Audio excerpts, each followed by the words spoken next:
purpose that there is so much more that I can teach you, but you cannot be taught so much at a very short period of time. That's why I will bring the Paraclete, which is the Holy Spirit, to continuously teach you. The finance bill has so much that a Kenyan mind, even the most intelligent person, cannot be able to skim through it within the time that was tabled. Let me tell you, Ian, we used to do encyclopedia. We did, this finance bill looks like encyclopedia which has the 7 subjects. How can you do an exam that takes 8 years within 1 month where you're supposed to do public participation? Where were the resources to do public participation? Do you know that people pay school fees to read to understand?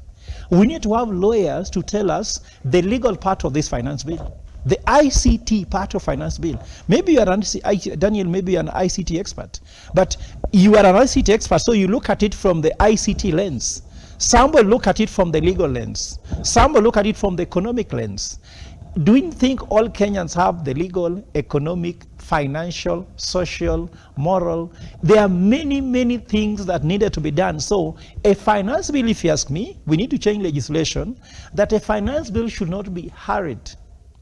And it was so much hurried that there was no time to give much things. And I would tell you this.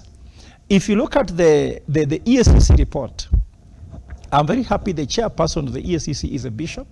So whatever he says, we can quote without saying we are trying to maybe throw mud at the president. He said on live television that ESCC loses an average of 608 billion shillings a year. The former president said we lose 2 billion shillings a day, though we cannot quote him because I went to the media and asked him, can you ask the Auditor General to confirm all is confirmed? Because we cannot take statements or political statements. We have to find auditors. So we go with the numbers given by the ESCC. Remember the present number, if you make them, they are 730 billion shillings a year, as opposed to the one for ESCC, which is 608. It means the president was not very far from that number, meaning that we are budgeting for corruption. So we went to give what they call a memorandum to the finance bill, to the committee in parliament, and told them, there's a way you can finance this budget without adding taxes. Because in this finance bill, if they are saying now their rumors is moving between from 3.6 trillion to 4.5 trillion, it is just that somebody wants to add more money to steal there. I've told you the best tool to steal government money is the budget. And we are openly saying it. And Ian, what I feel so sad as a young man, I can say young man because I think I'm young still, maybe we are not very far from each other. It's unfortunate when young people listen to these people and they are being given moral manners, because this is a moral decay. When you come to government, look for how to steal. You talked about the issue of you shelve away somebody's project to come with you, as we call them dead assets. So some assets are dead. Look at the assets, the printer, the server, it costing the country 6.5 billion. So you put that away and they become wastages, then you rush to do another project because you'll make money on it.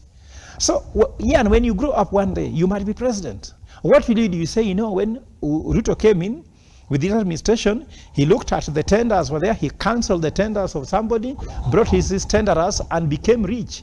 Why are you wasting time? You do the same. That's what we are teaching young people. And for me, this moral decay, it is a problem because everybody will give up. And to quote the last thing, corruption is like weather. Kenyans have never seen corruption as a real enemy.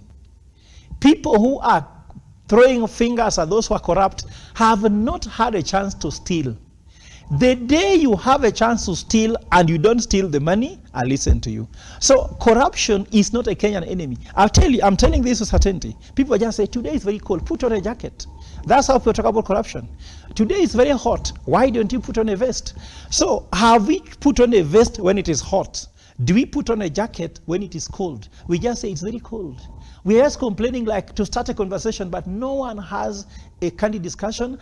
I'm not talking about Raila side, the Azimio side. I don't want to talk about the Ruto side. No one in Kenya has taken corruption seriously. We have institutions